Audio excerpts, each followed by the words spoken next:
तो आज सुनते हैं मुंशी प्रेमचंद की कहानियों का संग्रह मानसरोवर भाग 2 की और एक कहानी जिसका नाम है नेऊर।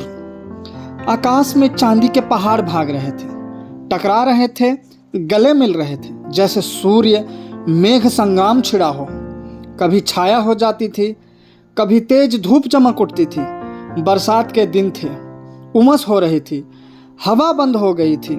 गांव के बाहर कई मजूर एक खेत की मेड़ बांध रहे थे, नंगे बदन, पसीने में तर, कछनी कसे हुए। सब के सब फावड़े से मिट्टी खोदकर मेड़ पर रखते जाते थे। पानी से मिट्टी नरम हो गई थी।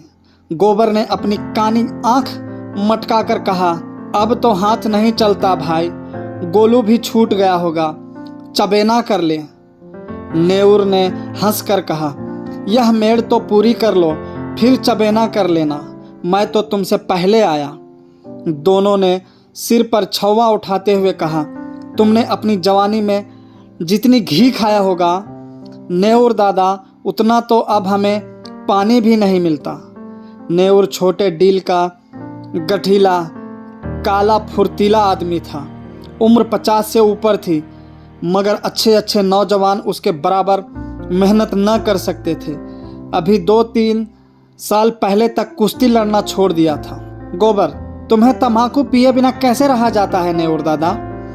यहाँ तो चाहे रोटी ना मिले, लेकिन तम्बाकू के बिना नहीं रहा जाता। दीना, तो यहाँ से आकर रोटी बनाओगे दादा?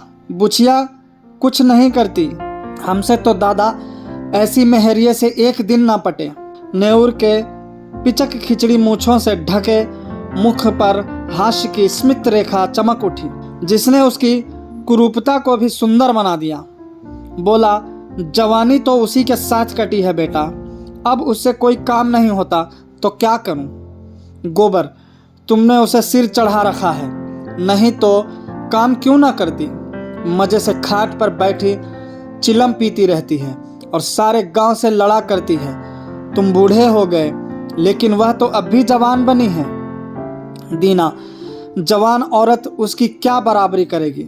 सिंदूर, टिकुली, काजल, मेहंदी में तो उसका मन बसता है। बिना किनारदार रंगीन धोती के उसे कभी देखा ही नहीं। उस पर गहनों से भी जी नहीं भरता। तुम गऊ हो, इससे निवाह हो जाता है, नहीं तो अब तक गली गली ठोकरें खाती होती। गोबर, मुझे तो उसके बनाव सिंगार पर गुस्सा आता है। काम कुछ न करेगी, पर खाने पहनने को अच्छी ही चाहिए। नेऊर, तुम क्या जानो बेटा, जब वह आई थी तो मेरे घर 7 हल की खेती होती थी, रानी बनी बैठी रहती थी। जमाना बदल गया तो क्या हुआ, उसका मन तो वही है। घड़ी भर चूल्हे के सामने बैठ जाती है तो क्या हुआ, उसका मन तो वही है। घड़ी भर चूल्हे के सामने बैठ जाती है तो आंखें लाल हो जाती है और मूड थाम कर पड़ जाती है। मुझसे तो यह नहीं देखा जाता। इसी दिन रात के लिए तो आदमी शादी ब्याह करता है, और इसमें क्या रखा है? यहाँ से जाकर रोटी बनाऊंगा, पानी लाऊंगा, तब 2 कोर खाएगी, नहीं तो मुझे क्या था, तुम्हारी तरह 4 फंकी मारकर 1 लोटा पानी पी लेता। जब से बिटिया मर गई तब से तो वह और भी लस्त हो गई। यह बड़ा भारी धक्का लगा। माँ की ममता हम तुम क्या समझेंगे बेटा? पहले तो कभी कभी डांट भी देता था, अब किस मुंह से डांटूं? दीना, तुम कल पेड़ काहे को चढ़े थे? अभी गूलर कौन पकी है? नेऊर, उस बकरी के लिए थोड़ी पत्ती तोड़ रहा था। बिटिया को दूध पिलाने को बकरी ली थी, अब बुढ़िया हो गई, लेकिन थोड़ा दूध दे देती है। उसी का दूध और रोटी बुढ़िया का आधार है। घर पहुंचकर नेऊर ने लोटा और डोर उठाया और नहाने चला कि स्त्री ने खाट पर लेटे लेटे कहा, इतनी देर क्यों कर दिया करते हो? आदमी काम के पीछे परान थोड़े ही देता है। जब मजूरी सबके बराबर मिलती है तो क्यों काम काम के पीछे मरते हो? नेऊर का अंतःकरण एक माधुर्य से सराबोर हो गया। उसके आत्मसमर्पण से भरे हुए प्रेम में मैं की गंध भी तो नहीं थी। कितनी स्नेह, और किसे उसके आराम की, उसके मरने जीने की चिंता है। फिर यह क्यों ना अपनी बुढ़िया के लिए मरे? बोला तो उन जन्म में कोई देवी रही होगी। बुढ़िया, सच? अच्छा रहने दो यह चापलूसी। हमारे आगे अब कौन बैठा हुआ है जिसके लिए इतनी हाय हाय करते हो? नेउर गज भर की छाती किए स्नान करने चला गया। लौटकर उसने मोटी रोटियां बनाई, आलू चूल्हे में डाल दिया, उनका भुर्ता बनाया।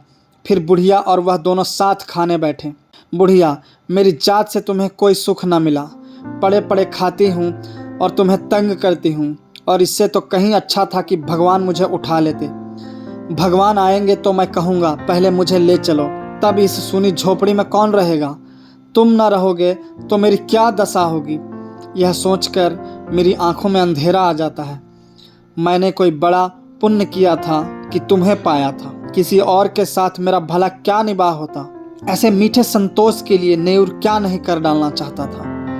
आलसिन, लोभिन, स्वार्थिन बुढ़िया अपनी जीभ पर केवल मिठास रखकर नेउर को नचाती थी, जैसे कोई शिकारी कंटिए में चारा लगाकर मछली को खिलाता है।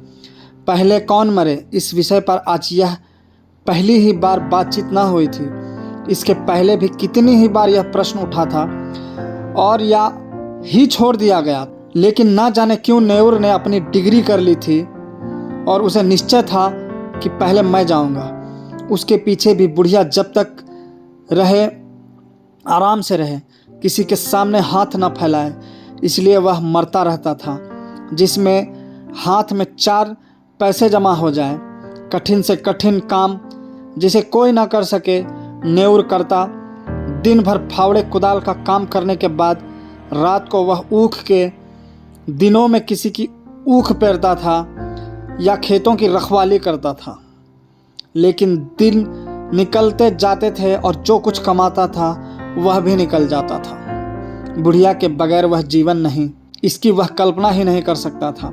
लेकिन आज की बातें ने नेउर को सशंक कर दिया। जल में एक बूंद रंग की भांति यह शंका उसके मन में समाकर अतिरजीत होने लगी। गांव में नेउर को काम की कमी न थी, पर मजूरी तो वही मिलती थी जो अब तक मिलती आई थी। इस मंदी में वह मजूरी भी नहीं रह गई थी। एकाएक गांव में एक साधु कहीं से घूमते फिरते आ निकले और नेउर के घर के सामने ही पीपल की छांव में उनकी धुनी जल गई। गांव वालों ने अपना धन्य भाग समझा। बाबा जी का सेवा सत्कार करने के लिए सभी जमा हो गए। कहीं से लकड़ी आ गई, कहीं से बिछाने को कंबल, कहीं से आटा दाल। नेउर के पास क्या था? बाबा जी के लिए भोजन बनाने की सेवा उसने ली। चरस आ गई, दम लगने लगा। 2-3 दिन में ही बाबा जी की कीर्ति फैलने लगी। वह आत्मदर्शी है, भूत भविष्य वे बता देते हैं। लोभ तो छू नहीं गया, पैसा हाथ से नहीं छूते और भोजन भी क्या करते हैं। 8 पहर में 1-2 बाटियां खा ली, लेकिन मुख दीपक की तरह दमक रहा है। कितनी मीठी बानी है। सरल हृदय नेउर बाबा जी का सबसे बड़ा भक्त था। उस पर कहीं बाबा जी की दया हो गई तो पारस ही हो जाएगा, सारा दुख दलिद्दर मिट जाएगा। भक्तजन एक एक करके चले गए थे। खूब कड़ाके की ठंड पड़ रही थी। केवल नेउर बैठा बाबा जी के पांव दबा रहा था। बाबा जी ने कहा, बच्चा, संसार माया है, इसमें क्यों फंसे हो?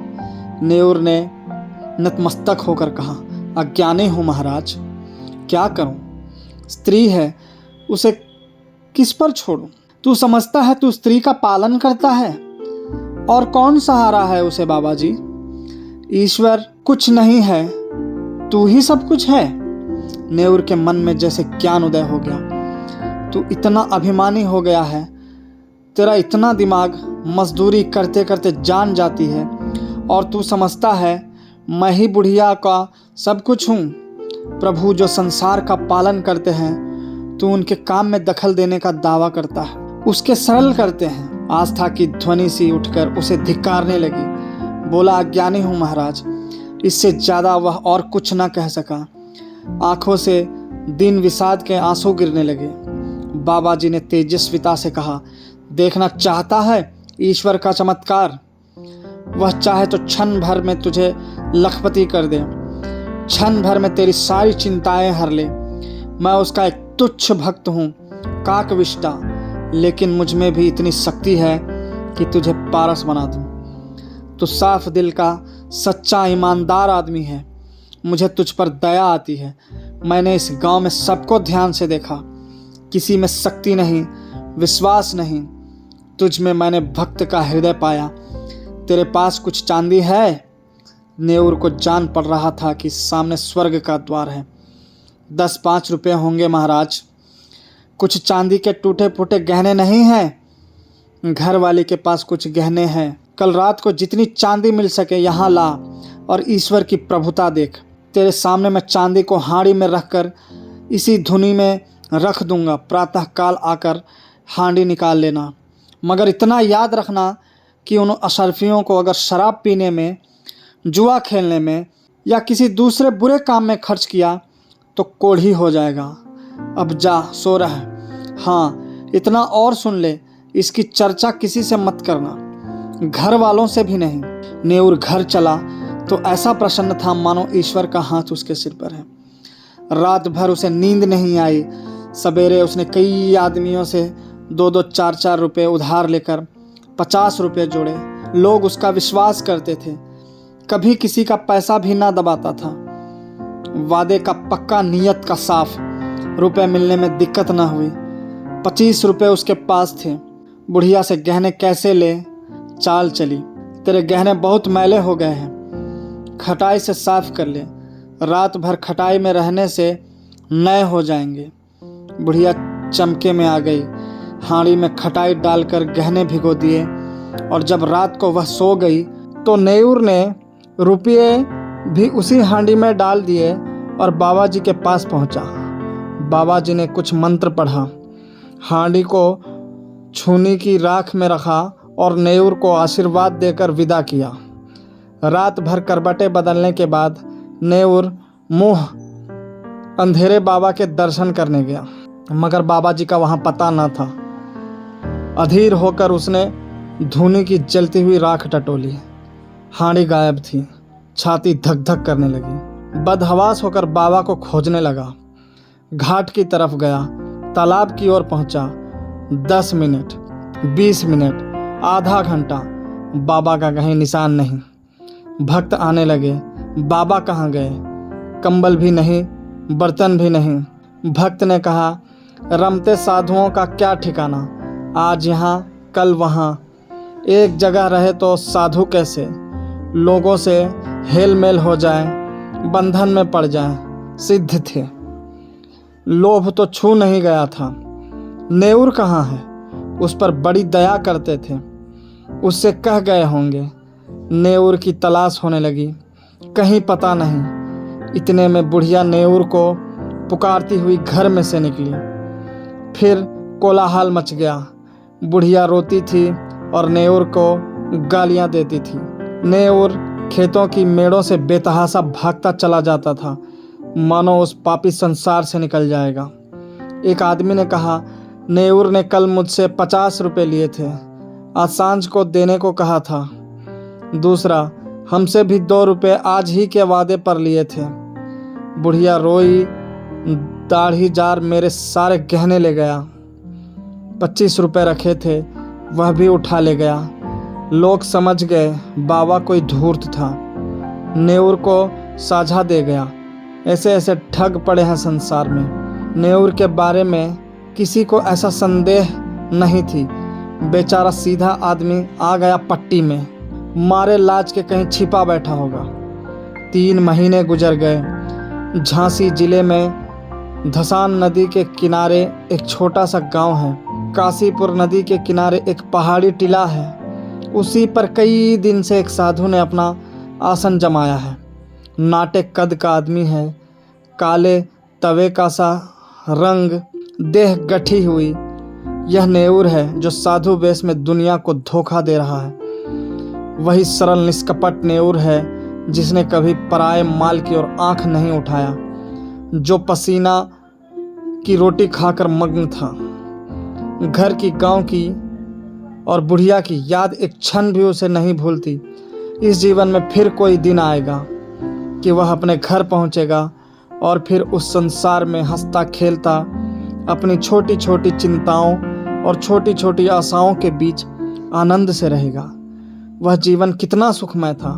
जितने थे सब अपने थे, सभी आदर करते थे, सहानुभूति रखते थे। दिन भर की मजूरी, थोड़ा सा अनाज या थोड़े से पैसे लेकर घर आता था तो बुढ़िया कितने मीठे स्नेह से उसका स्वागत करती थी। वह सारी मेहनत, सारी थकावट जैसे उसे मिठास में सान कर और मीठी हो जाती थी। हाय, वे दिन फिर कब आएंगे? ना जाने बुढ़िया कैसे रहती होगी।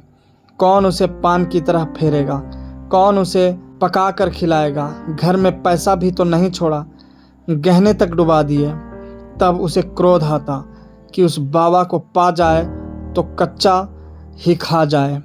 हाय लोभ, लोभ। उनके अनन्य भक्तों में एक सुंदरी युवती भी थी जिसके पति ने उसे त्याग दिया था। उसका बाप फौजी पेंशनर था। एक पढ़े लिखे आदमी से लड़की का विवाह किया, लेकिन लड़का माँ के कहने में था और युवती की अपनी सास से न पटती। वह चाहती थी शौहर के साथ सास से अलग रहे। शौहर अपनी माँ से अलग होने पर नाराज़ी हुआ। वह रूठ कर मायके चली गई। तब से 3 साल हो गए थे और ससुराल से एक बार भी बुलावा न आया, न पति देव ही आए। युवती किसी तरह पति को अपने वश में कर लेना चाहती थी। महात्माओं की तरह पति को अपने वश में कर लेना चाहती थी। महात्माओं के लिए किसी का दिल फेर देना ऐसा क्या मुश्किल है। हाँ, उनकी दया चाहिए। एक दिन उसने एकांत में बाबा जी से अपनी विपत्ति कह सुनाई। नेऊर को जिस शिकार की टोह थी वह आज मिलता हुआ जान पड़ा। गंभीर भाव से बोला, बेटी, मैं न सिद्ध हूँ, न महात्मा, न मैं संसार के झमेले में पड़ता हूँ, पर तेरी श्रद्धा और प्रेम देखकर तुझ पर दया आती है। भगवान ने चाहा तो तेरा मनोरथ पूरा हो जाएगा। आप सामर्थ्य हैं और मुझे आपके ऊपर विश्वास है। भगवान की जो इच्छा होगी वही होगा। इस अभागिनी की डोरी आप वही होगा। मेरे भगवान आप ही हो। नेऊर ने मानो धर्म संकट में पड़कर कहा, लेकिन बेटी, उस काम में बड़ा अनुष्ठान करना पड़ेगा और अनुष्ठान में सैकड़ों हजारों का खर्च है। उस पर भी तेरा काज सिद्ध होगा या नहीं यह मैं नहीं कह सकता। हाँ, मुझसे जो कुछ हो सकेगा वह मैं कर दूंगा, पर सब कुछ भगवान के हाथ में है। मैं माया को हाथ से नहीं छूता, लेकिन तेरा दुख नहीं देखा जाता। उसी रात को युवती ने अपने सोने के गहनों की पिटारी लाकर बाबा जी के चरणों पर रख दी। बाबा जी ने कांपते हुए हाथों से पिटारी खोली और चंद्रमा के उज्जवल प्रकाश में आभूषणों को देखा। उनकी आंखें झपक गई और सारी माया उनकी है। वह उनके सामने हाथ बांधे खड़ी कह रही है, मुझे अंगीकार कीजिए, कुछ भी तो करना नहीं है, केवल पिटारी लेकर अपने सिरहाने रख लेना है और युवती को आशीर्वाद देकर विदा कर देना है।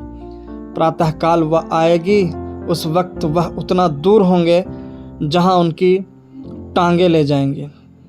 ऐसा आशातीत सौभाग्य जब वह रुपये से भरी थैलियां लिए गांव में पहुंचेंगे और बुढ़िया के सामने रख देंगे। ओह, इससे बड़े आनंद की तो वह कल्पना भी नहीं कर सकते। लेकिन ना जाने क्यों इतना जरा सा काम भी उससे नहीं हो सकता था। वह पिटारी को उठाकर अपने सिरहाने कंबल के नीचे दबा कर नहीं रख सकता। है कुछ नहीं, पर उसके लिए असूझ है, असाध्य है। वह उस पिटारी की ओर हाथ भी नहीं बढ़ा सकता है। इतना कहने में कौन सी दुनिया उल्टी जाती है कि बेटी, इसे उठाकर इस कंबल के नीचे रख दे। जबान कट तो ना जाएगी, मगर अब उसे मालूम होता कि जबान पर भी उसका काबू नहीं है। आंखों के इशारे से भी यह काम हो सकता है, लेकिन इस समय आंखें भीड़ बगावत कर रही है। मन का राजा इतने मंत्रियों और सामंतों के होते हुए भी अशक्त है, निरीह है। लाख रुपये की थैली सामने रखी हो, नंगी तलवार हाथ में हो, गाय मजबूत रस्सी के सामने बंधी हो, क्या उस गाय की गर्दन पर उसके हाथ उठेंगे? कभी नहीं। कोई उसकी गर्दन भले ही काट ले, वह गौ की हत्या नहीं कर सकता। वह परित्यागता उसी गौ की हत्या नहीं कर सकता। परित्यागता उसे उसी गौ की तरह लग रही थी जिस अवसर को वह 3 महीने खोज रहा है, उसे पाकर आज उसकी आत्मा कांप रही है। तृष्णा किसी वन्य जंतु की भांति अपने संस्कार से आखेट प्रिय है, लेकिन जंजीरों से बंधे बंधे उसके नख गिर गए हैं और दांत कमजोर हो गए हैं। उसने रोते हुए कहा, बेटी पेटारी उठा ले जाओ, मैं तुम्हारी परीक्षा कर रहा था, मनोरथ पूरा हो जाएगा। चांद नदी के पार वृक्षों की गोद में विश्राम कर चुका था। नेऊर धीरे से उठा और धसान में स्नान करके एक और चल दिया। भभूत और तिलक से उसे घृणा हो रही थी। उसे आश्चर्य हो रहा था कि वह घर से निकला ही कैसे। थोड़े उपहास के भय से उसने अपने अंदर एक विचित्र उल्लास का अनुभव हो रहा था, मानो वह बेड़ियों से मुक्त हो गया हो, कोई बहुत बड़ी विजय प्राप्त की हो। 8वें दिन नेऊर गांव पहुंच गया। लड़कों ने दौड़कर उछल कूद कर उसकी लकड़ी उसके हाथ उसका स्वागत किया। एक लड़के ने कहा, काकी तो मर गई दादा। नेऊर के पांव जैसे बंध गए, मुंह के दोनों कोने नीचे झुक गए। दीन विषाद आंखों में चमक उठा, कुछ बोला नहीं, कुछ पूछा भी नहीं।